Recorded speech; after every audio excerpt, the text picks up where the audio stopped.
Hi, this is Michael Buffer, and welcome to the BoxHard Podcast. Hello, everyone. This is Mikey Garcia. Yo, it's your boy, the odd guy himself, Malik King Scott. Hi, I'm Charlie Edwards. This is Fast Eddie Chambers, and you're listening to the BoxHard Podcast with my main man, Joey Coastman. Hello everybody and welcome to episode 121 of the BoxHard Podcast, episode 1-1. I'm your host Joey Coastman. I'm joined as always by Mr. Ayaz Sumra. Ayaz, how you doing? I'm good, Joey. Yourself? Very good, my friend, very good. We're going to just recap on a few fights this week on this show here. There isn't too much to preview, so that little part shouldn't take too long, but let's get down to the reviewing. Obviously, there was quite a few fights on last week. I'm going to start over in the Pons Forge Arena in Sheffield, Yorkshire, United Kingdom. I think there's one or two fights to mention on this bill. I just want to give a quick shout out to William Warburton, obviously, a well-known journeyman. He actually got a draw with a guy who was 7-0, who was undefeated, obviously, so credit to him. And also Adam Jones was on the bill. People know that listen to this show, Adam Jones, I've said many times, he's a hard mofo. Well, he actually got an upset win also. He's a journeyman. He got his 7th professional win. He actually beat a guy who was 8-1 with 2 draws, so 2 partial upsets, I suppose. There obviously a loss for one of the home fighters and also a draw, so 2 upsets there for the journeyman in favour of those. And the main event here, Josh Wilde defending his British bantamweight title. He defended successfully against Bobby Jenkinson. It was a 9th round TKO in favour of Josh Wilde. I think Jenkinson was also down in the 7th, if I'm not mistaken. So yeah, credit to Josh Wilde to get the win there. He's now 26-9 with 2 draws. Moving over now to Russia. This one was the big one really. The WBSS, the World Boxing Super Series Cruiserweight semi-final. We were going to find out here who would be taking on Usyk in Saudi Arabia. But let's talk about the undercard. A couple fights to mention. Fedor Chudanov, he was supposed to be taking on another guy. I forgot his name now. He was supposed to be taking on what's his name? Bobby Gunn Jr. But that fight, for whatever reason, fell through, and he got a late replacement in the shape of Timo Lane, who's 21-9. Chudanov managed to win a 7th round stoppage. The corner of Timo Lane pulled him out after 7 rounds, so he retired on his storm. Fedor Chudanov successfully defended his WBA International Super-Middleweight title. He's now 17-2. Fedor Chudanov, I think he's quite underrated, to be honest. He's had some real bad luck in his career, if you know about that. Moving up to the main event now, really, Ayaz, I'm sure you watched this one. Who hasn't? It was a fantastic fight. Murat Gassiev, 25-0, took on Junior Dorticos, 22-0. Obviously, Dorticos, the really heavy-handed Cuban. I actually predicted on here that Dorticos would win by knockout. You went with Dorticos on points, but the listeners got it right once again, as they seem to do time and time again. Gassiev won by knockout in the 12th round. Dorticos was down 3 times in that 12th round. Firstly, Ayaz, before I break it down, what did you make of it? A really good fight once again. This tournament seriously delivers every time. Oh, yes. What a really good fight was. What can I say? Wow. Gassiev put on a very, very good performance, and he knocked last 15 seconds and knocked him out. But now, well done to Gassiev for winning that fight. Now he fights Usyk in the final. And now there's going to be a very good final, because first of all, it's going to happen in Saudi Arabia, and second of all, the person's going to get win big money. But like I said, I told from everyone from the start in the podcast that I think that personally Usyk's going to win this. But good luck to Gassiev for his training, because he ain't got long left till he fights Usyk in the final. On that performance there, to be honest, I mean, I'd still favour Usyk, but I don't see a stoppage. I think it could be quite a close fight. Just, looking at Breedis and the way, he had some early success against Usyk, I think Gassiev, if he starts early against Usyk, it could be a really, really interesting fight. But yeah, the fight itself, I mean, I think Dorticos started quite quite good. I think he started out quite good in the first part of the fight. I'd say he probably nicked the first round for sure. The second round I gave to Gassiev. The third round I gave to Dultikos. The fourth round I gave to Dultikos, and then the fifth and sixth round I gave both of those to Gassiev. So after 6 rounds, I actually had it 3-3 in terms of the rounds. I thought the 7th and 8th rounds were really, really close. Again, these rounds could have gone either way. I was really impressed with Dultikos. I think he's definitely much more than just a power puncher, but he certainly has that. The 9th round, for me anyway, I kind of saw Gassiev really have a big round there. He seemed to use his left hand excellently, particularly in that 9th round. Left uppercuts under the guard, left hooks to the head, left hooks to the body. It was a really, really big round for Gassiev, and at that point it was the clearest round of the fight, because all the other rounds were quite close, like I say. But yeah, in that 10th round, it was pretty much the same. Gassiev started to put a bit of a beating on Dultikos by that stage, a variety of, different shots, breaking up Dultikos' defense. It was a big round for Gassiev once again, but credit to Dultikos again for just taking those shots and still walking forward. He wasn't to take a step back really till this part of the fight at least.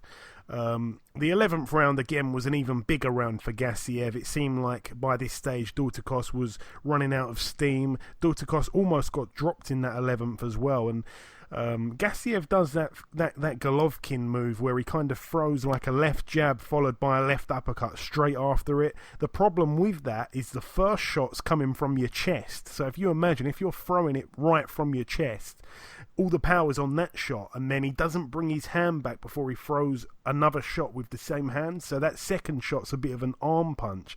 But, in the case of Golovkin and Gassiev, they've got enough power in just an arm punch to really, really hurt you, So, exciting style Gassiev's got. Really impressed me. Dultikos, once again, credit to him. He'd only gone 10 rounds twice previously, and those 2 fights, I'm sure, were not at this kind of pace. Although the fight won't happen now, could you imagine Breedis' style matched up against Gassiev? I think that would be a serious war, as I said, I think once or twice before on this podcast.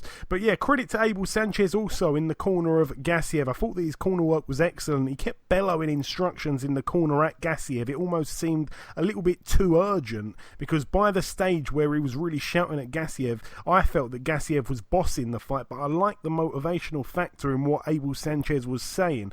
Although the translator was probably translating what Abel said in Russian, probably not carrying the intensity of the way Abel was actually saying it, but it was what it was. The 12th round, I mean, boy oh boy, I'd say Dultikos was probably winning the round until he got caught with that massive left hook counter that put him down. A really, really big knockdown, the first one. He did really well to get back up, to be honest. He got knocked down again just 6 seconds after getting up. It was a bit of a untidy knockdown, hard to really see which shot had actually hurt him. He then got up once again, and then of course he got knocked through the ropes. Once again, it was a bit of an untidy knockdown. I couldn't really see anything land, to be honest. It seemed more like a momentum kind of knockdown. There was about 15 seconds left in the round, like you said, Ayaz. So I think Dultikos was quite unlucky to not really make it through that round. But after being knocked down 3 times, you can't really blame the referee. But if it did go to points, Dultikos would have lost quite a big points, quite a big points decision. But seeing Usyk and Gassiev face off in the ring afterwards, even that made me get goosebumps. I mean, it's going to be a fantastic fight come May 11th. You said yourself, Ayaz, you think that Usyk wins this. I would probably say Usyk on points. Do you share that opinion, or do you reckon Usyk can get the stoppage? I think Usyk will win on points. Yeah, I think that's the same as me, and I'm sure. I think after the fight they asked Duke McKenzie and Richie Woodall, I think they both agreed that Usyk will probably win that fight on points. So I think it's a bit of a popular opinion there. And yeah, just for the record, my scorecard was 107-104 at the time of the stoppage in favour of Gassiev. But like I say, if Dultikos did end up surviving that 12th round with the 15 seconds to go, it would have been a 10-6 round anyway, because he was down 3 times. But yeah, really, really, really good fight. Credit to both guys once again. Gassiev now the new IBF and WBA Super World Cruiserweight Champion. He's now 26-0, and Dultikos is now 22-1. No shame in losing to a man like Gassiev. Some beautiful scenes afterwards as well. Did you see the little clip, Ayaz, where Gassiev at the post-fight press conference, he saw that Duticos was quite emotional. I think he was a bit tearful, and Gassiev left his seat to go over there and give him a little bit of a hug sort of thing. And also, when he had to hand the belt back after the fight, he went into the dressing room of Duticos and, he gave it back to him personally and, took pictures with him and all the rest of it. He seems like a really nice guy, Gassiev. It was good to see that after the battle that they both had for 36 minutes almost. What did you make of that, Ayaz? Did you manage to see any of those little clips there? Really nice. No, unfortunately I didn't get to see any of the clips. All right, well, check those out because they're quite nice. Moving over now to the O2 Arena in Greenwich, London, United Kingdom. I was at this card. Couple fights to mention on the undercard before we move on to the bigger things. Gamal Yafai, I seem to miss this fight. I got there when the doors opened, so I don't know if this one was before anybody was sitting down because I didn't see it at all. I actually was expecting to see the fight at some point, and everybody was saying, no, the fight's already happened, that they've checked on Twitter and seen that he won the fight. So Gamal Yafai picked up a KO in round 3 against Jose Hernandez, who was 4-16. Gamal Yafai now 14-0. Again, he fights exactly a month after that date against Gavin McDonnell. That one should be a good fight. Nick Webb was on the card as well. Nick Webb, he took on a guy who wasn't any great shakes. The guy was only 3-4 with one draw. Nick Webb 11-0 going in. The one thing about Nick Webb, he can certainly punch, and we saw that in that second round. It was a huge knockout punch. When I got home, I had to watch it again. It was such a big shot. He completely decapitated the guy. Huge overhand right. It was just an absolute peach of a shot. And that is the one thing that he does have that you can say, you can't really knock that. Some people saying he's not a great fighter. He certainly has got a big punch, and he's certainly got a fight-ending punch. So credit to Nick Webb. I think he's quite a nice guy as well. I sent him a congratulation message after the fight, and he replied to me at about 6 a.m, so I'm sure he enjoyed the night properly. Also on this bill, Sean McGoldrick moved to 4-0. It was a TKO after 3 rounds against Michael Barner. Danny Dignam moved to 5-0. It was a points win over 6 rounds against Daryl Sharp. Josh Buatsi moved to 4-0, a TKO in round 2 against Jordan Joseph. It was a bit of a step up there for Buatsi, and once again he gets the stoppage. If I'm not mistaken, I think Jordan Joseph had never been stopped despite only losing the one fight. I think he lost on points. So credit to Josh Buatsi. Also on the bill, Charlie Edwards. I managed to see this fight. This one was, I think, the first fight after I got there. He moved to 12-1. He took on a guy called Ricky Little. It was a TKO in the very first round for Charlie Edwards. I think it was two knockdowns, if I'm not mistaken, both body shots, if I can remember correctly. Also on the bill, Paul Butler. He moved to 26-1. A TKO in the 8th and final round against a guy called Jefferson Vargas, who was only 5-7. So I remember watching that fight, and it was a bit of a boring fight. To take a guy who's 5-7, and we're talking about Paul Butler here, former world champion, who really is kind of, I don't know, like his stock seems to have gone properly down. I know he's just got with Eddie Hearn, but yeah, to go 8 rounds with a guy who's 5-7 and you're a former world champion, it wasn't a good look. Also on this bill, Felix Cash, he moved to 8-0. It was a TKO in round 5 for him. He took on a guy called James Hagan Imana, who was 8-6 with one draw. Again, these fights so far weren't really great fights. They were, heavily stacked in the home fighters' favour here in terms of what was actually going to happen, the fight outcome. It was a few mismatches on this bill, to be honest, but coming down to the 3 big fights, and the 3 big fights were fights that I really thought were quite close to 50-50s going in. I'm going to start with Reece Bellotti, 11-0. He took on Ben Jones, 22-6 with one draw. It was a TKO in round 6 for Reece Bellotti. Ben Jones came in overweight. He wasn't eligible to win the Commonwealth title, which of course belonged and still belongs to Reece Bellotti. I really felt sorry for Ben Jones because he's a really nice guy.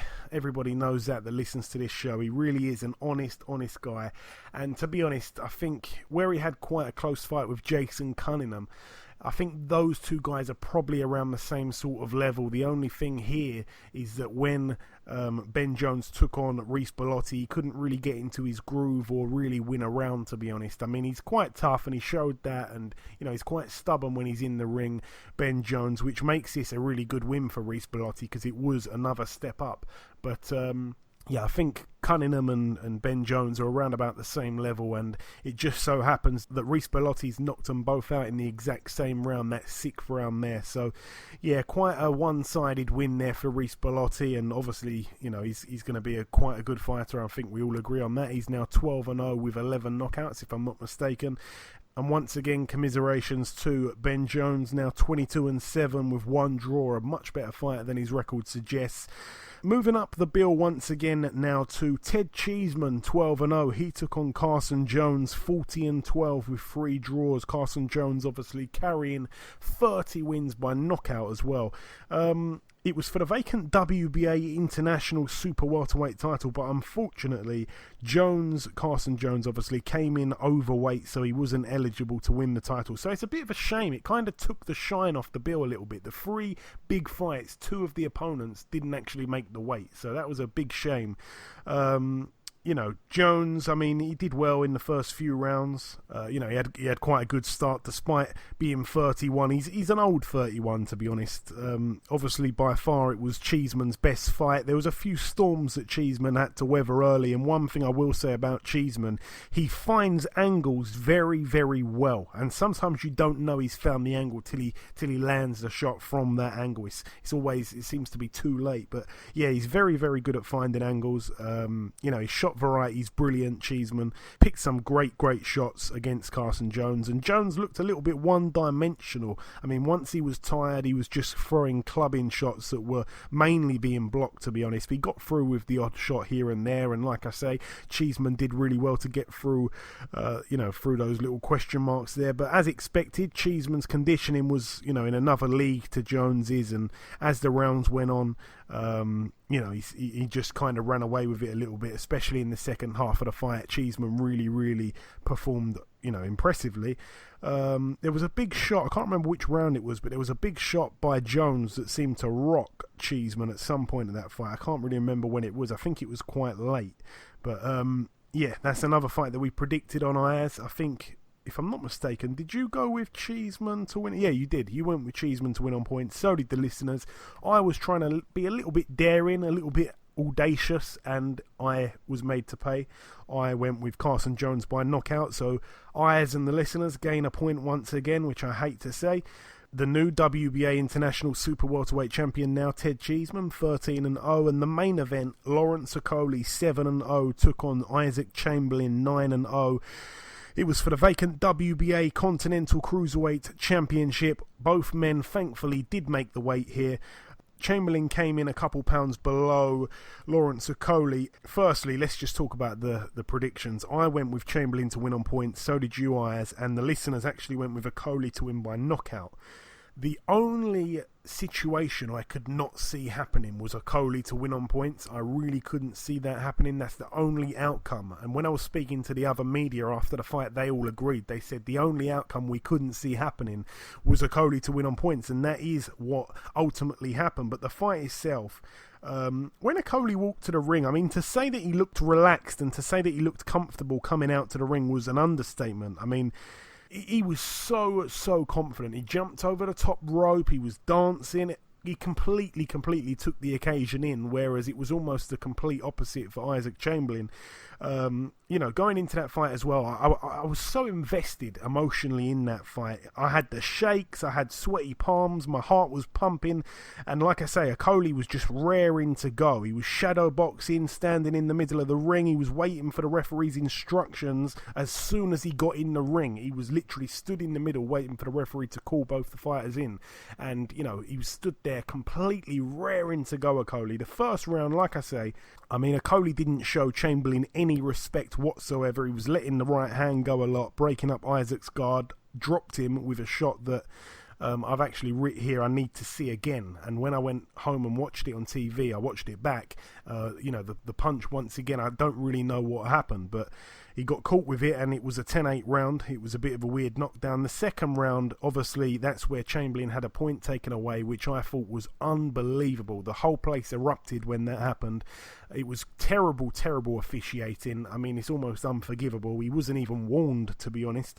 At that point, I've written down here that it was a mountain already for Chamberlain to climb after 2 10-8 rounds, after just 2 rounds, both of those rounds in favour of Okolie.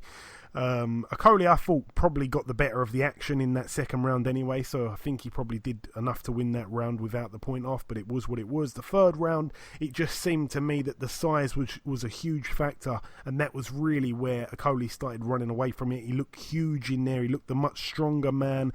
He was swarming Chamberlain, and, I wasn't sure at that point, though, if he could keep the work rate up. It was quite a scrappy round, but I think Okolie got the third round. The fourth round, however, Chamberlain was holding his ground a bit more. It was another scrappy round, but I think the clean work came from Okolie, but it was kind of turning more into Isaac's kind of fight, a little bit scrappy. I found that quite a close round, the fourth. The fifth round, again, the referee at this point was being very, very lenient with Okolie.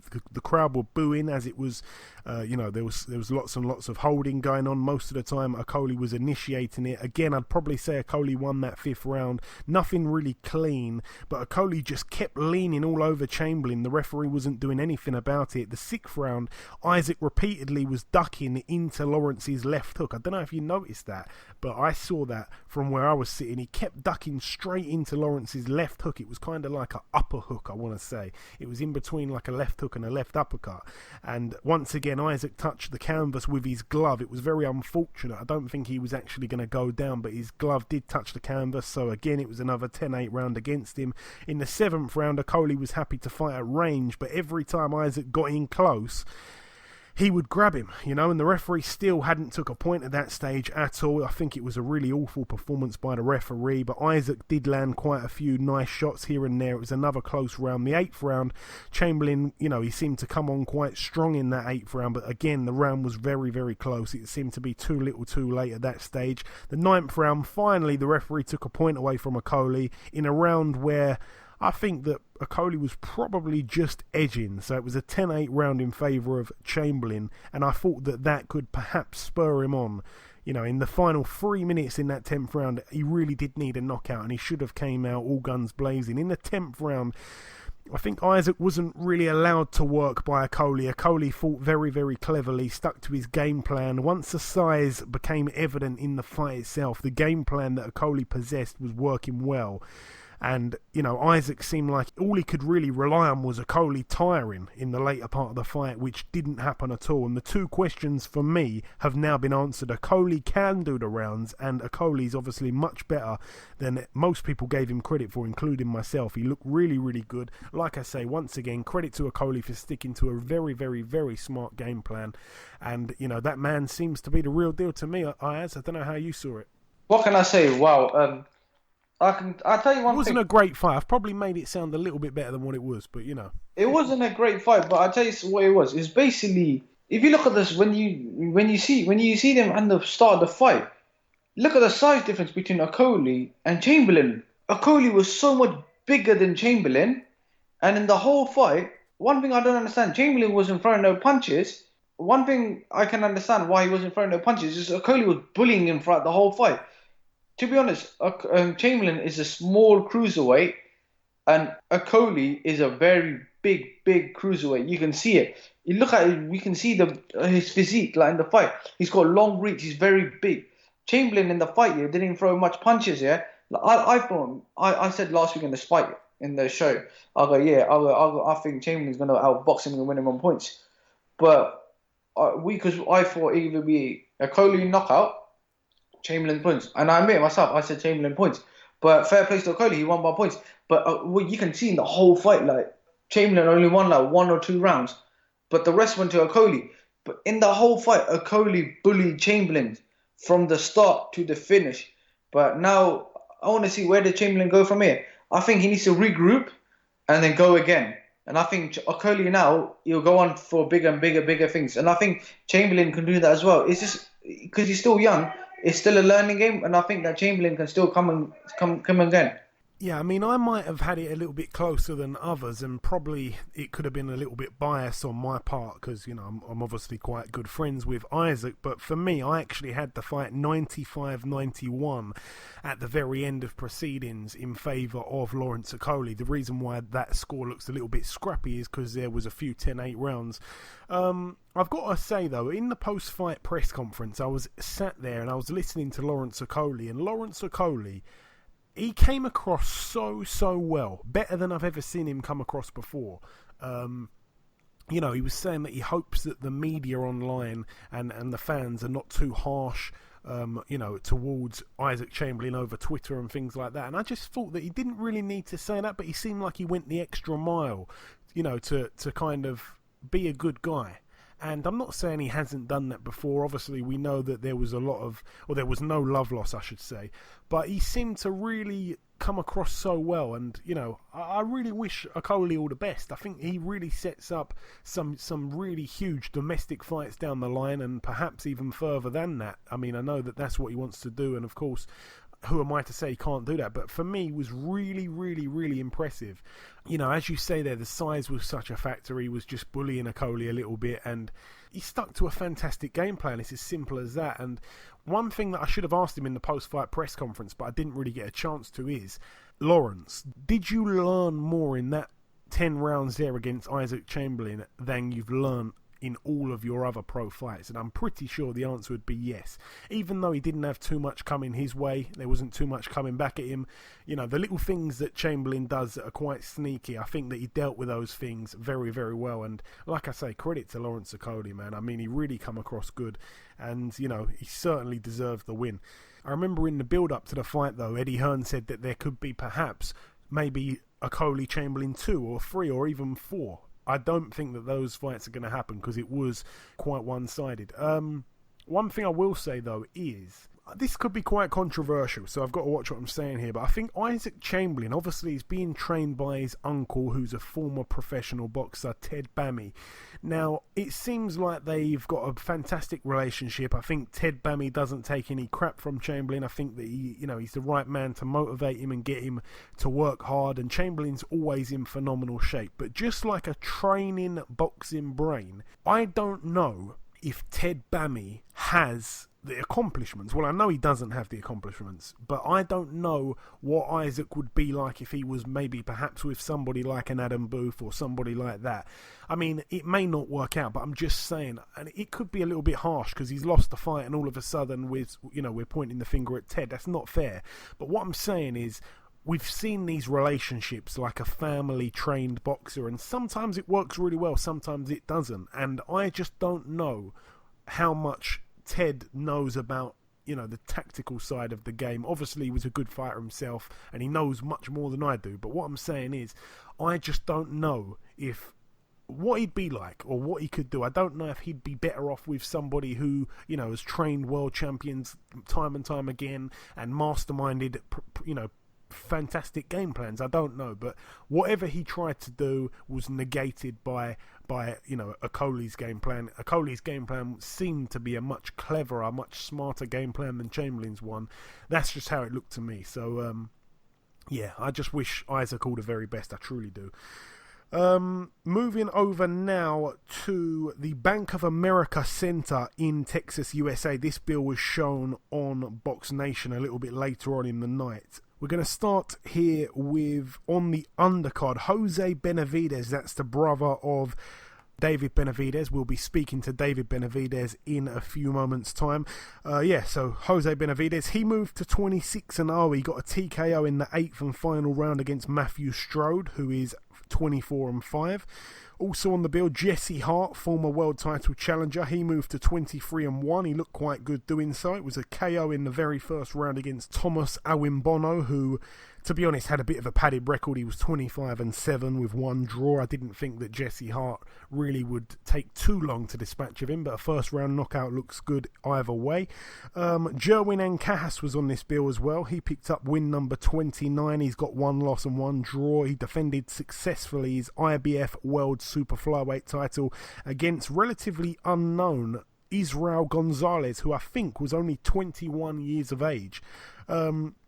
Gonzalez was down in the first round, and I thought he was going to probably be quite an early night's work, to be honest, for Ancajas. But credit to Gonzalez, he stuck with it, and he's obviously got that tough Mexican spirit, that tough Mexican blood, and he went all the way to the 10th round, and he was down twice in the 10th round until the referee waved it off. So a stoppage win there for Ancajas, but not all that impressive, to be honest. In the main event, Gilberto Ramirez moved to 37-0. If I'm not mistaken, I think that's the same amount of wins as Deontay Wilder, maybe one less win. So certainly one of the most the longest win streaks in boxing right now. He successfully defended his WBO World Super-Middleweight title. It was a 6th round TKO against Habib Ahmed, who was relatively unknown, so much so that Steve Bunce was actually doing a competition of, to send in who your most unknown world title challengers were from Britain. So obviously loads of people entered. I had some good entries actually, but yeah, Habib Ahmed actually lost his O here, unfortunately. He's now 25-1 with one draw. Extremely padded record. I'm not quite sure how he ended up in the top 15, but a really easy win there for Gilberto Ramirez, and I think it's the first time he's got a stoppage win in quite a few fights in a row. So credit to Gilberto Ramirez. They showed a short little clip just before the fight. They showed it on Box Nation, and I thought it was quite interesting. Gilberto Ramirez actually says that when he was growing up, he wanted to be a gangster or a hitman, and boxing saved him. And now, all of a sudden, I think he also got involved in like a car crash or something where he nearly died, and now he's become, one of the, a world champion and one of the guys with the longest win streaks in boxing. So, unbelievable story from Gilberto Ramirez from the slums of Mexico. And moving over now to a final bill that I think happened in Japan. I think it was on Sunday. Daigo Higa successfully defended his WBC World Flyweight title. He moved to 15-0 with 15 knockouts, if I'm not mistaken. He beat Moises Fuentes, who was 25-4, now 25-5 with one draw. And it was a very, very quick win, a first round KO for Daigo Higa. He successfully defended his WBC World Flyweight title. Once again, Daigo Higa from Japan, a very, very exciting fighter who can certainly punch, which is fantastic for the flyweight division. We shall see him hopefully down the line with our very own Andrew Selby at some point. But that really wraps up the review, and it's now time to welcome yet another world champion to the BoxHard Podcast. Ladies and gentlemen, please welcome the undefeated WBC Super-Middleweight champion of the world. But not only that, he's also the youngest man to ever win a Super-Middleweight world title in the history of the sport. It's, of course, Mr. David Benavidez. David, welcome to the show. Hello, man. I just want to thank you for, giving me this time to do this interview. I really appreciate it. No worries, my friend. We've had you on before, and it's a pleasure to have you back. So, David, when we last spoke, it was back in August of last year, just before your fight for the world title. You took on, obviously, Ronald Gavril on September the 8th at the Hard Rock Hotel in Las Vegas. Now, you ended up winning the fight by a split decision after 12 rounds, despite being dropped yourself for the first time in your career in round 12. So, there's a few talking points there, David. Firstly, obviously, you walked right into a stiff jab from Gavril in that 12th round. You seemed to be a little bit off balance. When you got up, it was clear to see that you weren't really hurt by the shot. Am I wrong in any of that? Were you hurt at all? And what was you thinking as well when you actually hit the canvas for the first time in your career? I wasn't hurt at all in that fight. If you're watching the fight closely, I had taken over from the 10th all the way to the 12th round until I had got dropped. I was just trying to close the show, but in fights like that, you can't really leave yourself open like that. I was switching from lefty, my lefty stance to the right stance. I just got a little bit too careless, and I got caught with a little shot. It was more off balance than anything, but I wasn't hurt at all, when I got up. And, I still felt like I did enough to win the fight. Yeah, it didn't. I mean, to me, didn't seem like you were hurt, to be honest. I think some people were, making out that you seemed to be more hurt than what you were. Obviously, the fact that it was a split decision is another talking point. Judge Adelaide Bird scored it 116-111 in your favour.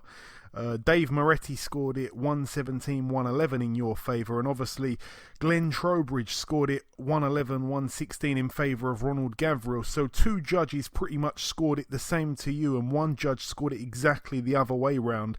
A lot of people believe that the rounds were very close. Did you believe the fight was a close fight? Did you expect the scores to be all close together? Or did you think that you won clearly that fight there? I felt like I won the fight clearly.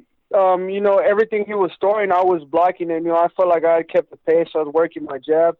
I landed the cleaner shots, but it was a close fight. I felt like I had won most of the rounds. Maybe he had won 3 or 4, but I felt like I did enough to win most of the rounds. But in close fights like that, it was a really good fight. And I'm glad to have this, this opportunity to have this rematch. I feel like I'm just going to give the fans another great fight. Yeah, so you think the two scorecards that came in that were in your favour, you think those scorecards were pretty much on the ball sort of thing? They were right? Yeah, I felt like they were right. Honestly, I felt like I did more. I landed more, and I kept the control and the pace of the fight better, so I felt like I those scorecards were right. Yeah. Now, obviously, as you say there, the rematch is back on. It's set for February 17th, only a few days away now at the Mandalay Bay. This time, however, David, you now know Ronald Gavril very well. You've done the 12 rounds with him. You know what to expect. You certainly know he's quite a tough guy.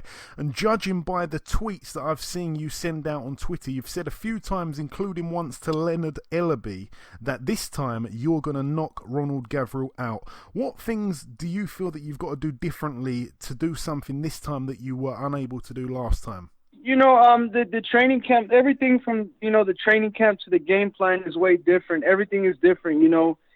Obviously the stakes are higher. The venue is bigger. On the big undercard of Brandon Rios and Danny Garcia. So I'm extremely motivated for this fight. I have 3 months training for this camp. I'm working with Alex Ariza. And everything's been different for this camp. And I kind of know this. I kind of know what Ronald Gavril is bringing to the table. I feel like he's, a kind of a one-trick type of pony type of guy, that he does the same thing over and over again. And me, I'm a little bit more versatile. I could do different things. So for this fight, we have a game plan set already. And then isn't it be a great fight? You know what I mean? I'm expecting it to be a war.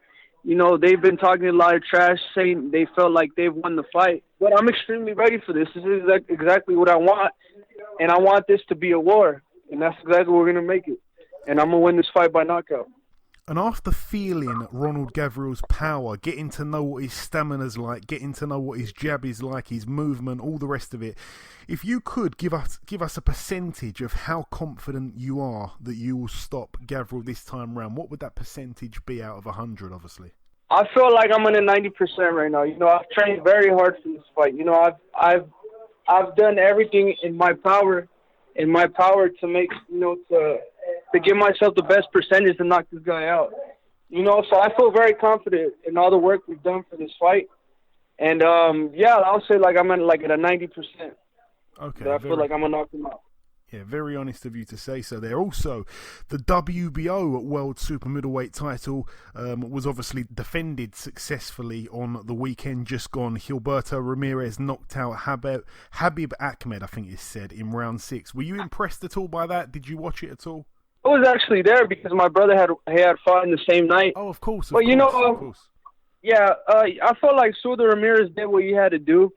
It was a good fight. He kept the pace. He wasn't really tested in the fight as much. So, I think he should have taken the guy out earlier. But as far as the fight with Gilberto Ramirez goes, I still have my job to take care of on February 17th. But I feel like that's a fight. That's a great fight for the fans, and just for us. I've worked with Gilberto Ramirez. He's a good friend of mine, But like I said, we all want to be the best. There's no friendships in boxing. And I have to face the best to prove to myself that I am the best, so hopefully in the future that fight could happen. Yeah, absolutely. I was going to ask you if you've sparred him, but obviously you've just answered that there. Also, I want to ask you, because we haven't spoke since James DeGale lost his world title to Caleb Truax. Did you happen to see that? It would seem to be a weird, really, really weird performance by James DeGale, and a brilliant win, of course, for Truax. Yeah, I had seen the fight. I paid very close attention to that fight because, he said that he was supposed to face me after the fight, saying that he had spoken to Al Heyman and they had promised him the fight. So I paid close attention to that fight, but I think he was maybe thinking about me a little bit more than he was about his opponent. You know what I mean? He should have worked a little bit harder and defended his title first before he could think of anything else.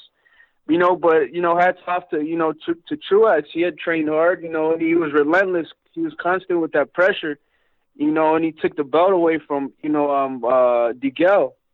And I heard there's going to be a rematch, so if I handle my fight good, which I know I am, hopefully I could get the winner of that fight.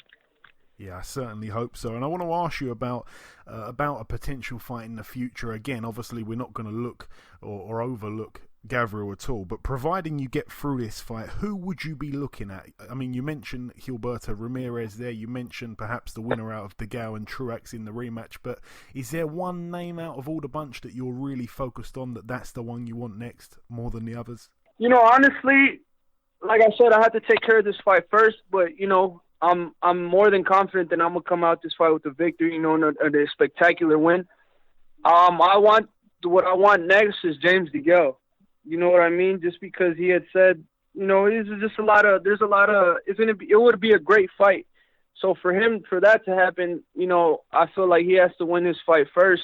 And, maybe, who knows, maybe I could go to England, I would be more than fine with going to his hometown, and making that a good fight because, I would love to fight in England because the fights over there, the boxing shows get sold out quick, so it would be an amazing fight, and I feel like I'm a world champion. I'm all with it, all for it to go into anybody's backyard and defend my title and to take another title.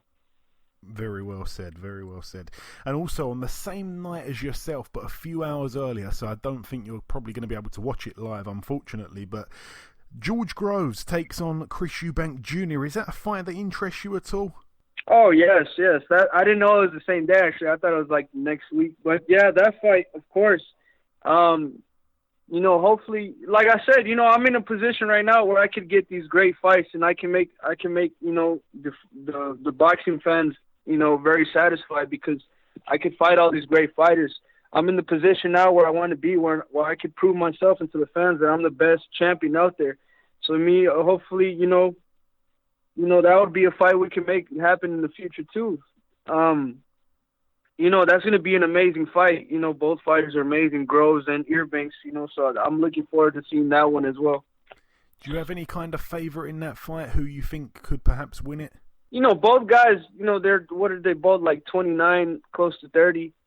I feel like they have a lot of experience, but Eubanks has been looking impressive, and George Groves, he's just had so much experience in there. But it's not really up to me. I wouldn't pick any of the guys. It's really up to them, whoever wants it more.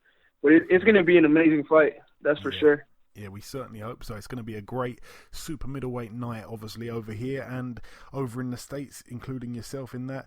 When we last spoke also, it was just before the Canelo versus Golovkin fight, but, obviously we know what happened there. The rematch is now set for May 5th. Will you be going into camp with any of those guys? And also, this is kind of 3 questions in one. Who won the last fight in your opinion, and who wins the rematch come May 5th? As to going to the camp with any of them, I'm very open. Like I said before, I like working with great fighters because, it helps me learn a lot from myself, and it's just getting that experience working with great champions like that, you know what I mean? But as for the first fight, I thought Golovkin won. I feel like Canelo had, the tools to beat him. He looked sharp. His reflexes were fast, but, Golovkin's power, it overcame him, that pressure as well. And the jab, he stuck to the jab and he did his job. So I felt like Golovkin won.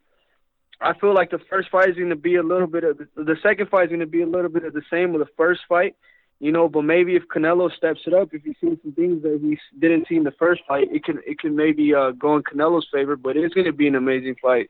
I'm looking forward to that too. Yeah, I think we all are, to be honest. It's a fantastic fight. And also, your brother, Jose Benavidez, was involved in some kind of altercation the other day with Terence Crawford. Obviously, videos were going all over the internet. What actually happened there? I wasn't there, actually. I was still right in Las Vegas. I hadn't went after that, but, you know, them guys, my brother and Terence Crawford, you know, they kind of have like a little beef going on, you know what I mean? When my brother was at 140, he was supposed to fight Crawford. You know, I think they got the fight like twice, you know, but for some reason that fight didn't happen. And, you know, they just been trash talking ever since. So kind of when they seen each other, you know what I mean? I think Terence Crawford said something. My brother's not the type of guy to back down from anything, you know, and they just got into it. I feel like it's good motivation for my brother. You know, if my brother keeps doing his job, he keeps looking good in these fights, maybe he could get that fight. You know what I mean? He just has to work hard. And I feel like that's exactly what my brother's going to do. Maybe he'll get that fight in the future, and it'll be great. It'll be great for him. And Terence Crawford actually tweeted, I think I'm going to take it out of context a little bit here because I can't remember word for word, but he said something along the lines of, David is the only Benavidez that can fight. So there was a little bit of a compliment there for you, I suppose. But did that surprise you when he tweeted that? That's the first time I actually hear that. You know, I just let them talk. I really don't pay too much attention to them. You know, if you know, I tell my brother, you know, if he really wants to beat this guy, use that to his advantage to motivate him so he could go in the gym and work like an animal. You know what I mean? That's up to them. You know, it's really out of my hands, you know, because it has nothing to do with me. Until he says something bad or says, you know, puts my name, you know, like says something bad about me, then I'll get into it. You know, but I just don't pay attention to it right now. No, fair enough. But like I say, he kind of, I suppose, had a little bit of a dig at your brother, but then also gave you a compliment. It was a funny tweet, to be honest. Your last question now that I've got for you, David, just before I let you go, I just want to ask you your prediction for your upcoming fight. Obviously, you've said that you're 90% sure you're going to go in there and knock him out. That is the aim. We're expecting a bit of a war here, but do you have any kind of, you know, idea when this knockout can perhaps come? Whether it's going to be late, whether it's going to be early, or perhaps you'd rather not say? You know, at first, I'm going to go in there, you know, and I'm going to do my job. You know, I'm not going to rush in looking for anything. You know, I'm just going to work, you know, do what I have to do, you know. Until I see the holes in Gavril, then I'm going to take advantage of those, you know. I'm not going to press nothing until I see a weakness in Gavril, until I see him tire out. But like I said, you know, he's been talking about me. I've been talking about him, so I don't want to see this fight. I don't want it to go to the cards again and then them saying they won. You know what I mean? So I'm not going to leave it up to the judges. I've been very motivated this whole camp, you know, just kind of using their trash talk as in my favor for motivation, you know, waking up in the morning, pushing everything to the limit, you know, pushing it past the limit, working harder than the day before. So, you know, I don't know what round, but there's going to be a knockout in this fight. You know what I mean? I'm very, very, extremely confident in this fight that I'm gonna win. I'm gonna win by knockout in this fight, and I'm gonna steal the show the night of the February 17th. I certainly hope so. Listen, David, it's always a pleasure speaking with you, my friend. You know that. We wish you the best of luck for February 17th, and we'll catch up sometime after, I'm sure. Okay, thank you, sir, very much for this interview, and I really appreciate it. Have a nice night. Okay, now it's time for part 2 on this week's show. Just before we get into the previewing, we're going to go over to Ayaz with the latest boxing news. Ayaz, take it away. Kes Ashfaq has signed with Matchroom Boxing. Yes, obviously, Ashfaq, I think was he at the 2016 Olympics, Ayaz, or have I got that horribly wrong? Correct. Yeah, 2016 Olympics. Yeah. I don't think. Well, I think he maybe went out in the first round or something, but you know he was there anyway. He's an Olympian. I think he signed originally with Haymaker Ringstar, and for whatever reason did a U-turn on that, and now he's with Matchroom. I don't really care who he ends up with. I just want to see him fight, to be honest. So yeah, I'm happy that he's signed a promotional contract, and hopefully we see him in the ring sooner rather than later. Conor Benn has signed a 2-year extension with Matchroom Boxing. Yeah, I mean, it's not really a big shock to me. I always thought that they'd stay with him, certainly, certainly because he's such a big name, despite not really beating anybody just yet, and I'm sure he'd admit that himself. Yeah, he's a name, and that's about all he is at the moment. I mean, hopefully he makes a name for himself rather than, you know, being under his father's shadow. But yeah, he's a good fighter. I wouldn't say he's a great boxer, but Yeah, I mean, in that last fight against that guy from France, he seemed to just completely forget all of his boxing skills and have a complete tear-up. And it almost went awfully wrong, to be honest. He really should have a loss on his record. But, yeah, credit to Conor Benn. I'm not going to jump on him and start saying he's not going to be this good and he's not going to be that good. There's no point. I mean, he's a Brit, and all the very best to him, and hopefully we see him in a few good fights. Hopefully he gets a few good wins and he improves. David Price's next fight will be against Alexander Povetkin. Yeah, that one, of course, set to happen on the Joshua Parker undercard in Cardiff on March 31st. A bit of a crazy fight, to be honest. I put a tweet out the other day and I just kind of realised, wow, David Price, obviously he lost the fight to Christian Hammer. He lost that fight, fair enough. I don't think Christian Hammer failed any kind of drugs test at any point in his career. I'm not quite sure, but I know that he lost, of course, to Erkan Tepa, and he got done for juicing, and then he lost also twice to Tony Thompson, and there's all sorts of rumours that he got done for juicing. I remember when Tony Thompson come on our show, he said that it wasn't quite like that, and sometimes it's not, but regardless of what happened and what didn't happen, he's lost to drug cheats, and now he's taken on another drug cheat. So, I mean, not only that, but obviously Povetkin's much more than just a drug cheat. He's a really, really good fighter.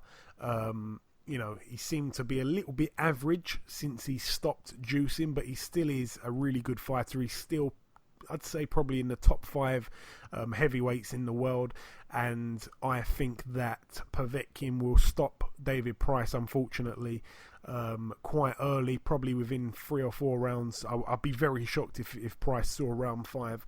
I just think it's all wrong for him. Obviously, not only is he one of the best heavyweights in the world, Povetkin, but David Price has got confidence issues, okay? So I don't know who's handling David Price or who is signing, this deal for him or whatever it is. I know that David Price can punch, but that's about it, right? I like David Price, but let's be honest, the guy has got confidence issues, and we're actually going to try and give him a chance against Povetkin in front of 80,000 people. I mean, if he's got confidence issues fighting in front of a few thousand, can you imagine 80,000? It's just, I really hope I'm wrong. I'd love Price to knock him out, but this is a humongous ask, and to be honest, I hope he's getting well paid, because I think he's going to get knocked out brutally. So if the odds shorten, if the odds are quite nice, then I will certainly be lumping something quite big on Povetkin to win within 4 rounds, because I see that as a foregone conclusion completely.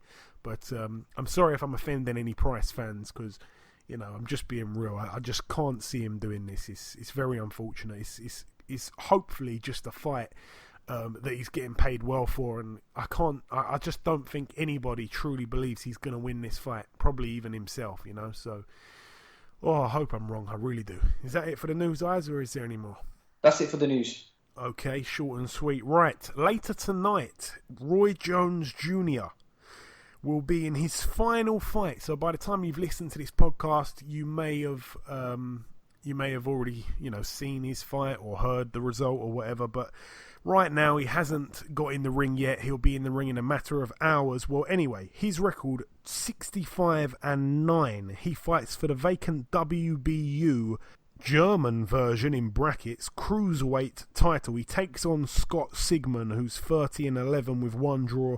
Obviously, Roy Jones Jr. has been a fantastic fighter, arguably one of the best of our era, to be honest. He's gone on quite a bit too far. Everybody can tell you that, including Enzo Macronelli, who knocked him out. Enzo Macronelli quite honestly said that I wouldn't have really been able to live with him at all if he was a few years younger.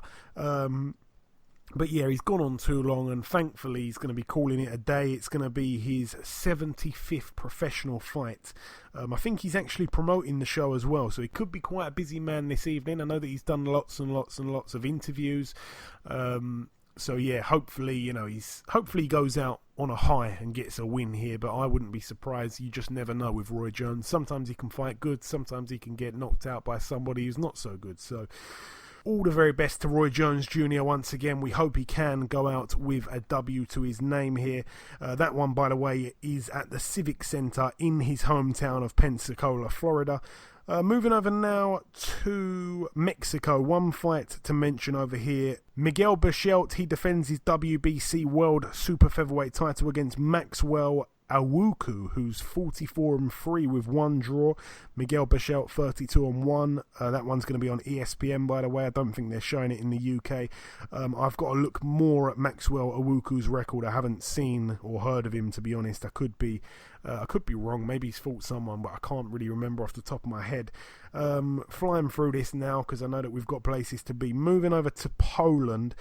Krzysztof Włodarczyk, he's on this bill, 53-4 with one draw. Of course, he just got knocked out a few months ago by Garcia. I think it was in 2 rounds or something like that. He's back in an 8-rounder against a guy called Adam Gadaju, who is 17-14. Really big mismatch there. Also, Krzysztof Glowacki, the former WBO Cruiserweight World Champion, the guy that lost his title to Usyk just before this tournament started. I'm sure he'll be pinching himself, or kicking himself, I should say, because Glowacki would have certainly been in this tournament and he would have been getting some really big paydays. But anyway, he's not, and he's actually in an 8-rounder here against a guy called Manroy Siddiqui, who's 14-1 with one draw. That's an 8-rounder. Glowacki 28-1. All the best to those guys in Poland. Moving over now to Mexico once again. There's not too much on, to be honest, so we're scraping the barrel a little bit. Miguel Roman, he's had 70 fights. He's fighting once again. His record's 58-12. It's for the vacant WBC United States Silver Super Featherweight title, despite the fight not even being in the United States. It's happening in Mexico. Go figure that. There's a 10-rounder, and he takes on Aristides Perez, who's 31-10 with 2 draws. Unbelievable. And moving over to the final bill to mention now, if I'm not mistaken, over in the 2300 Arena in Philadelphia, Pennsylvania, USA. 2 fights to mention on this bill. Hasim Rahman Jr., that's the son of Hasim Rahman, the former heavyweight world champion. He takes on a guy called Sabah Pavai, who's 1-2, obviously a losing record, but every fight he's been in, the fights ended in knockout. So he's, like I say, his record's 1-2. He knocked a guy out in his win, and he got knocked out twice in his 2 losses. Hasim Rahman 3-0 with 3 first-round knockouts. So one thing is for sure, this will be an early one. It's scheduled for 4 rounds. I don't think it will see the final bell, that one. Hasim Rahman looking very good. Again, I told the story a few weeks back when Hasim Rahman showed up for a fight and his opponent was in the ring and actually done a runner and left the venue without fighting. Bizarre stuff. But the main event over there, actually, Henry Lundy, also known as Hank Lundy, 28-6 with 1 draw. He's in an 8-rounder against former world champion, former opponent of Floyd Mayweather, DeMarcus Corley. 50 wins and 28 losses now with 1 draw. This is going to be his 80th fight, DeMarcus Corley. So all the very best to both men. I like them a lot. And the final bill to mention is actually happening next Tuesday, which is the day before Valentine's Day, Tuesday the 13th of February. By the time the show goes out next week, this fight would have concluded. It's going to be happening at the Sands Bethlehem Event Center in Pennsylvania, USA. 2 fights to mention on this bill. Michael Fox, 15-0. He takes on Ricardo Garcia, who's 14-1. Michael Fox is the brother of Atlantis Fox, the guy that lost recently to Demetrius Andrade. But yeah, Michael Fox, I think he's only 140 or 147. He's like 6'3". He's a complete freak of nature. So all the best to Michael Fox. I think his nickname's the Professor as well, which I really quite like. That's an 8-rounder there. And the main event over here, former world champion Kermit Cintron, 39-6 with 3 draws, takes on George Sosa, who's 15-11 with 1 draw. That's a 10-rounder there. So all the very best to Kermit Cintron, another fight that for me has gone on a little bit too long. It seems to be the theme this week. It seems to be the fashion lately, but that's what it is. It's boxing, we love it, it's crazy, and we love it more. But that's really it for the previewing. We've done the reviewing, we've done the news, we brought you the very first guest. It's now time, just before we wrap up part 2, we've just done the previewing as well, but it's now time to bring in our second and final guest. Ladies and gentlemen, please welcome the undefeated super-lightweight contender ranked number 2 in the world by the WBC. It's, of course, Mr. Regis Prograis. Regis, welcome to the show. Thank you, man. Thank you for having me on. Hey, it's my pleasure, sir. It's my pleasure. So, Regis, I'd like to give our listeners a little bit of a backstory on how you got into boxing. You're probably the only fighter to ever become a boxer pretty much because of a hurricane. Please explain more. Yes, sir. Well, I wouldn't say I became a boxer because of hurricane, but it enhanced everything, So I was basically, I started fighting. I started boxing like maybe 3 months before Hurricane Katrina hit. But it wasn't the real stuff. So I guess you can say I started boxing because of hurricane. But anyways, Hurricane Katrina hit. I moved around a couple of times. I think I counted like 16 different times. We moved everywhere, from state to state in different cities, and we eventually, my mama, she came back.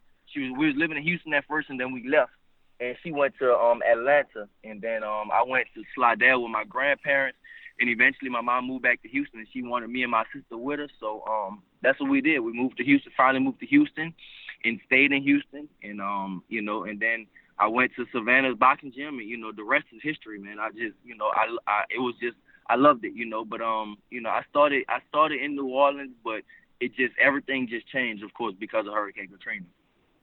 Yeah, I think you should definitely stay sort of connected with a hurricane. It's quite a funny story. I like the little caption. It sounds good. It sounds a lot better. It's good to be interested, they say. And also, and I've got to ask you this, Regis, and I want to hear you do this one day. When you've had a big fight, a big win, when all the other boxers say, I'd like to thank Al Heyman, if you thank Hurricane Katrina, that will be golden, my friend. That's exactly what I'm going to do. I'm going to thank a couple of people, but yeah, I definitely would thank Hurricane Katrina, So yeah, let me get the world title first, and then that's who I'll be thanking. Obviously, you say there you moved to Texas in the end, and when you moved to Texas, you were able to spend some quality time with Evander Holyfield. Is that right? Yes, sir. Yeah, I was. I was 17 at the time, and I was hitting bags, and Holyfield's next to me, hitting the heavy bag next to me. So that definitely does something to your mind as a 17-year-old. And not even him. At the time, Juan Diaz was. He was one of the big fighters. So he was there. Juan Diaz, Rocky Juarez, Raul Marquez, Irislan De Lara, Rigondeaux, and me and the Charlo twins. We all came up together. It was just all those like that. All that talent came out of one little spot, one little hot spot gym. Man, just being around Holyfield, hitting the bag, training next to him, it definitely does something to your mind when you're a 17-year-old kid. Yeah, for sure. You mentioned Juan Diaz there. He's a guy that has been on this show previously also. I just want to quickly revisit your last win, Regis. It was against, obviously, Joel Diaz Jr., who was unbeaten, 23-0. And that fight was supposed to be the toughest fight of your career, but to be honest, you made it look like one of your easiest. You absolutely hammered Diaz Jr., knocking him down 4 times in the second round, and at that point the referee had seen enough. What a win, by the way. How did you assess that performance? Very explosive. Really, the funny thing about that win is that, the whole fight is that I didn't want to take that fight. I did not want to take that fight because it was on Showbox, and I just, I told my promoter I'm past Showbox. I didn't want to take the fight, because the money wasn't right, and, it was just all kinds of things. And I just felt like it was a chip on my shoulder, So, I didn't want to take it, So, of course, I negotiated a little bit. They brought the money up, and I was like, all right, let me go ahead and take the fight. And I was like, look, I just had a chip on my shoulder. Like, I have to destroy this dude. Like, I have to, just run through him, because if not, you never know what happens. So, I went out there, and but I think he fought a bad fight, because his thing was he wanted to come and fight me. And if people don't know, that's what I love to do. Like, I'm a natural fighter. I can box. I can be slick. I can move my head and give some defense. And, I think I have a good boxing IQ. But naturally, I'm a fighter. I'm more of a fighter than anything else. And he tried to come out too strong. And then once he tasted my power, that was it. It was kind of the beginning of the end, So, after the first round, right when the bell, if you go back and watch that fight, right at the bell of the first round, I hit him with a left hand to the body, and he kind of made he was just, I heard it. I was like, yeah, I got it, but the bell rang. And then I went back to my corner. I told my coach Bobby, I was like, Bobby, look, I got him. He's hurt.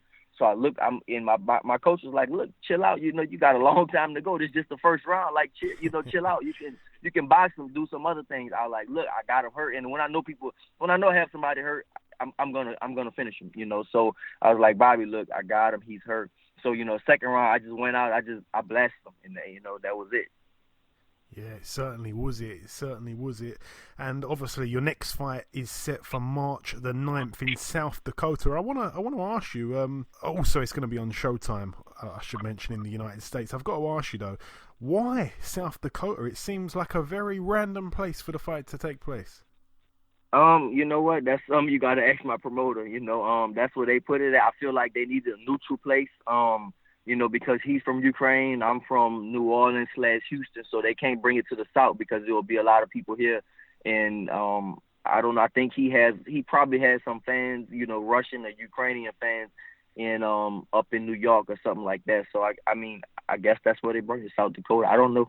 I know they have some pretty cool history in South Dakota. I don't know too much about it. I know that's where Wild Bill, I think, got killed at or something like that. All the Wild West, it was lawless in the 1800s. And I think it was like a lot of gold was there. That's why a lot of people migrated there. But as far as like the fight going, I don't know. I don't know why they put it in South Dakota. I've never even been there before, So it'll be cool to go somewhere I've never been there. Yeah, it may have a bit of history. It doesn't have much boxing history. In the state of South Dakota, I think it's had something like 16, maybe 17 fights take place there.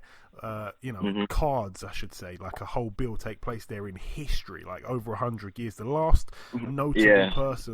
notable person to fight there was, funny enough, the current IBF Super-Middleweight world champion, Caleb Truax. He fought there almost 10 years ago. I think it was his 9th pro fight. A little fact there for the listeners. As we know, you're taking on the former WBC Super-Lightweight champion Viktor Postol. Viktor Postol's best known probably for stopping Lucas Matisse, but in his very next fight, he of course lost the title to Terence Crawford. Now, this fight will be for the interim WBC world title. The strange thing to me about this fight, Regis, is that obviously you're going to be fighting for the interim title whilst the WBC full title's vacant. It seems quite unusual. Obviously, it would surely make more sense to me and you if number 1 and 2 both fought each other for the full title, and then maybe for the interim number 3 and 4 could fight each other. But instead, it's kind of mixed up. Obviously, you're going to be taking on the 4th ranked guy, and the 1st and 3rd will be fighting for the full title. Do you know why that's happened? It seems a bit bizarre. It's just, I feel there's just a lot of politics into it.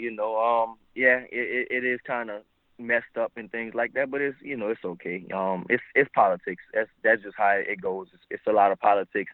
Imam, he's ranked number 1. How, I don't know. He was ranked number 1 for a while. He got knocked out by Adrien, and then he fought 2 nobodies after that. He just fought 2 nobodies off TV after that. And meanwhile, I've been fighting undefeated fighters. I just fought Joel Diaz and beat him. He's an undefeated fighter.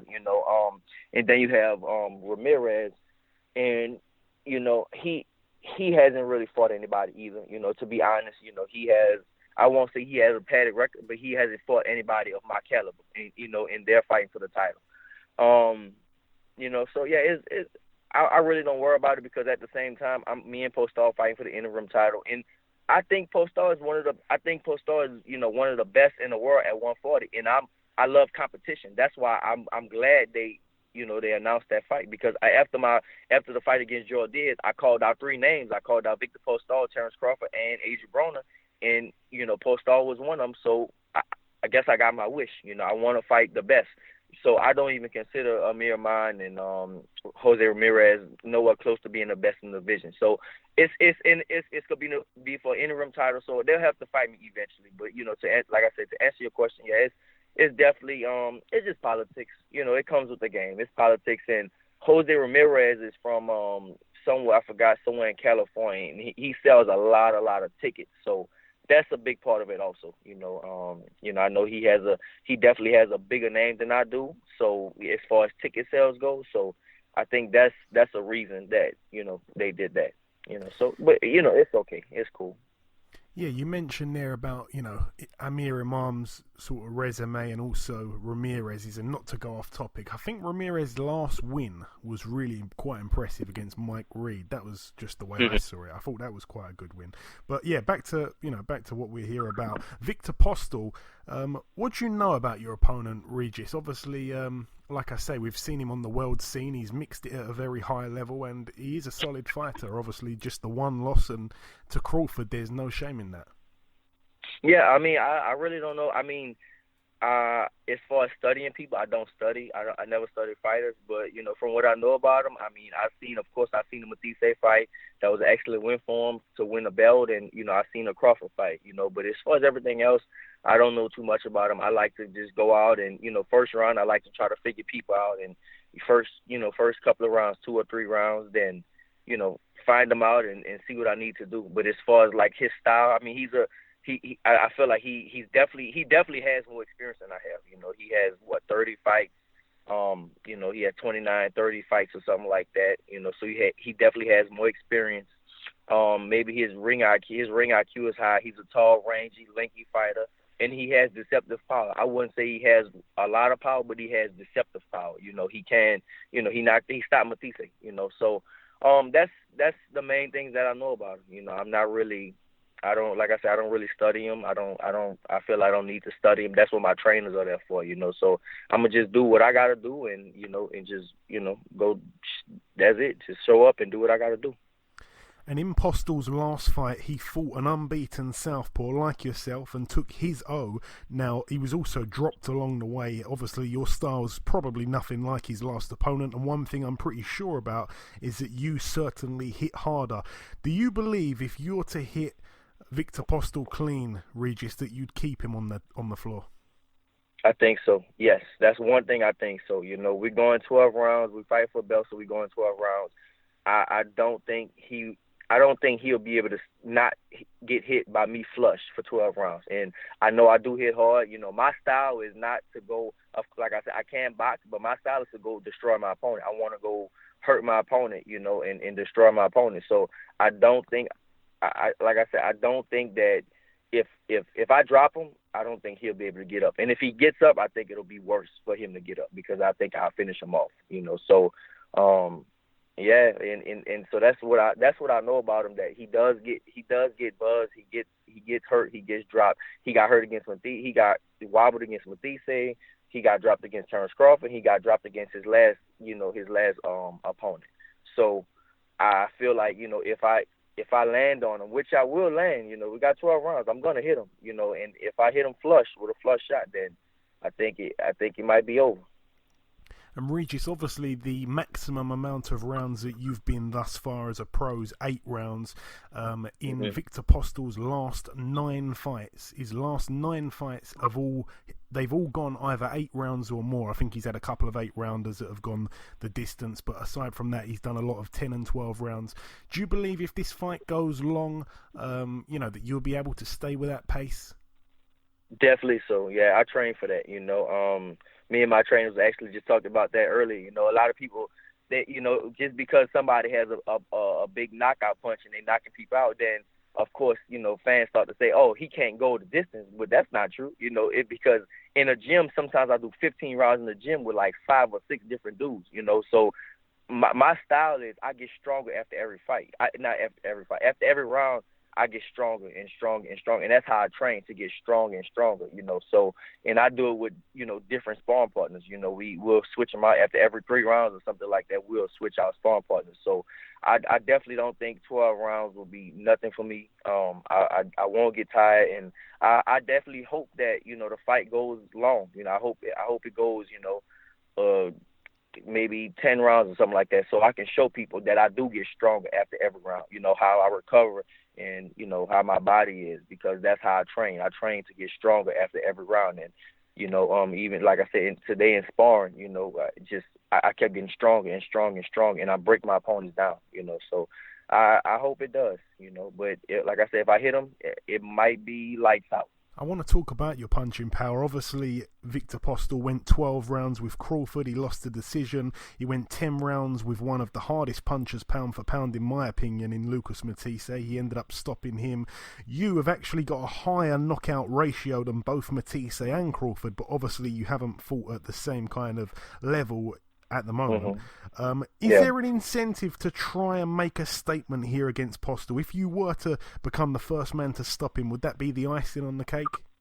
Yes, definitely would. Yeah, definitely would. I definitely want to make a statement. All my fights, I want to make a statement. My last fight, I wanted to make a statement against Joel Diaz Jr. And this fight, I definitely do want to make a statement, because I feel like I'm one of the best, fighters in the world at my weight division right now. And everybody talk about Crawford, so this will be a common opponent. Well, me and him have a common opponent, but this will be a high-class common opponent, so I think it'll definitely be, if I can stop Viktor Postol, I definitely think it'll be a big-time statement, in the shorter boxing world, like, really, he's serious, he's legit, he really is serious, so, yeah, I won't say that's the goal to knock him out, but, my thing is to make a statement. I won't say, because I don't chase the knockout, but it's just, like I said, my style is just to punish my opponent, so it kind of goes hand in hand. If you punishing somebody for so long, they're going to, you're going to stop them eventually. And as I mentioned just earlier, the WBC, the full world title, it's being contested for just 8 days after your fight. Obviously, you mentioned Jose Ramirez, who's ranked number 3, Amir Imam ranked number 1. Who do you see winning that fight? And should you win this Postol fight, are your eyes firmly set on the winner of that fight and nowhere else? I won't say it's firmly set, because if boxing is definitely, it's about the belts and about the titles and stuff like that. But they might offer me something bigger. They might, especially if I knock Postol out, they might offer me Adrien Broner or Mikey Garcia or somebody with a bigger name, for a different type of belt. But so I wouldn't say I'm eyeing those two, but I definitely would go to that fight. I definitely would be at the fight. I definitely would go. And to answer your question about who will win, I don't know. I think it's a 50-50 fight. Jose Ramirez, he has a come forward Mexican style, and Amir Imam, he's slick. He's a slick American fighter, American style fighter. And he has big knockout power in his right hand. But if I had to bet on it, I'll bet Jose Ramirez, because like I said, Granados knocked him out. And Granados has almost the same type of style, just a come forward style. Now it's just all about if Jose Ramirez can take that, he can take that right hand early, and if he can, I feel like he'll probably break him down later in the fight. So I go with I think I'm rolling with Jose Ramirez on this fight. And I just want to quickly get your take on a couple of other fights that are happening at 140 or nearabouts. You don't have to really go into great detail. You can just give me a name. Who do you reckon, because it's a great time to be at 140, of course, but who do you reckon wins the fight between Sergey Lipinets and Mikey Garcia? Do you think Mikey Garcia will have too much for Lipinets?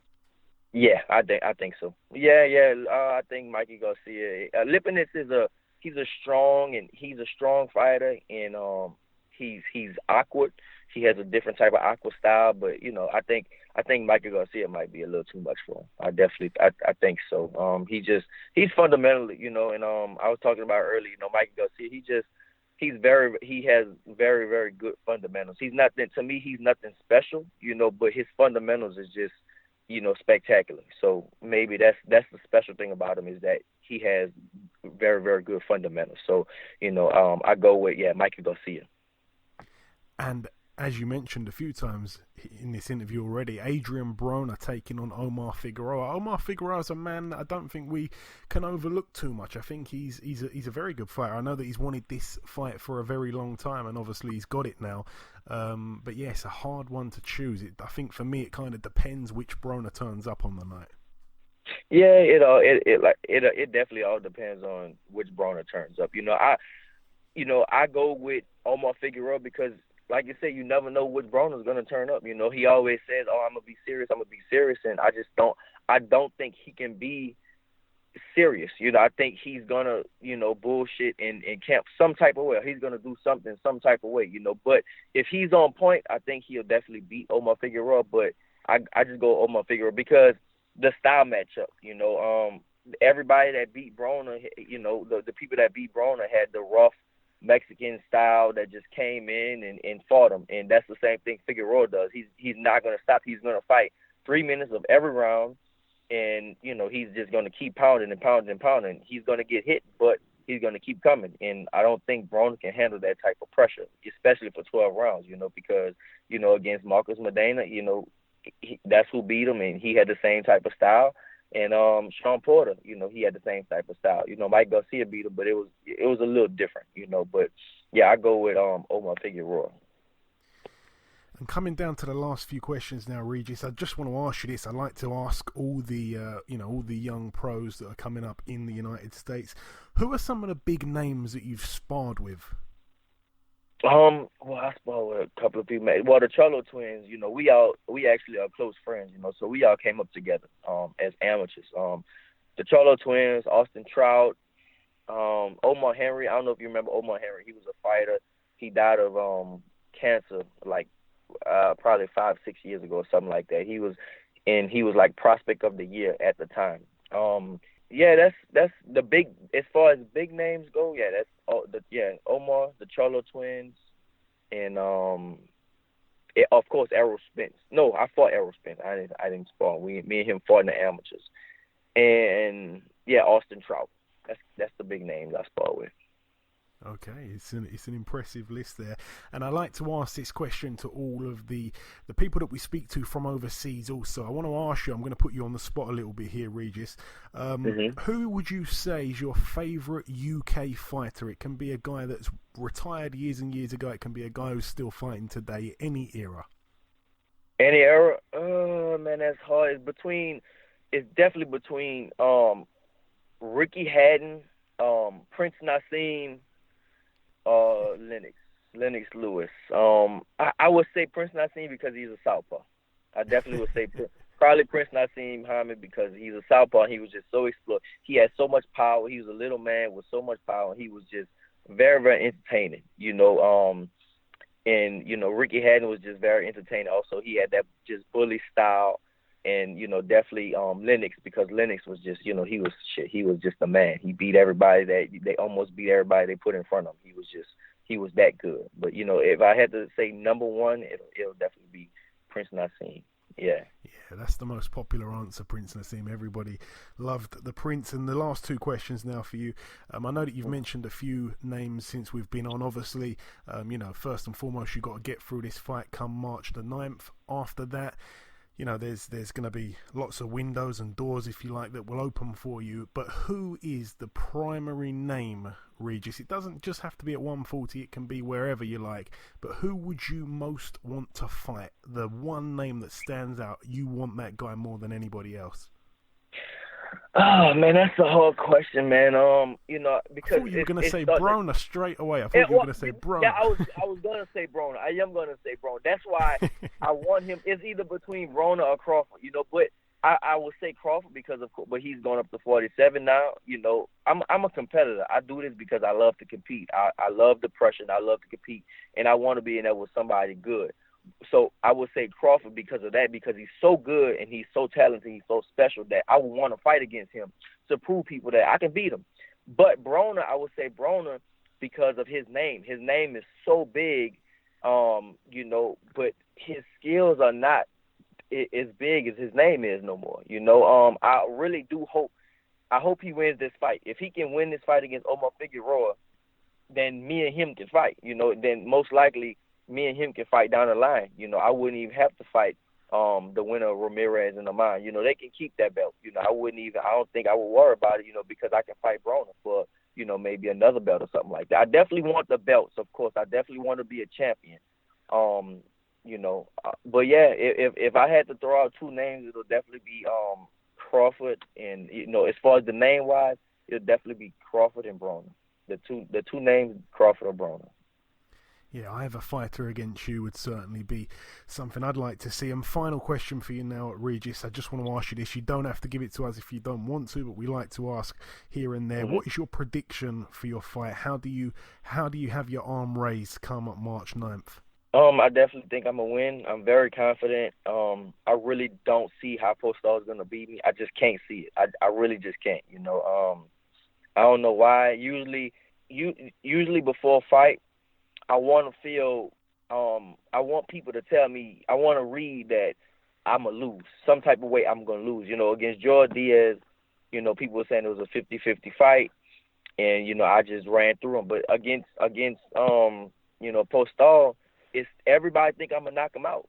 Everybody thinks that everybody I talk to, and not just the people I talk to, I read about it and I see things posted, and everybody thinks I'm gonna knock Postol out. And that's actually how I see it too. I can't see him making the distance. I can't see him going 12 rounds.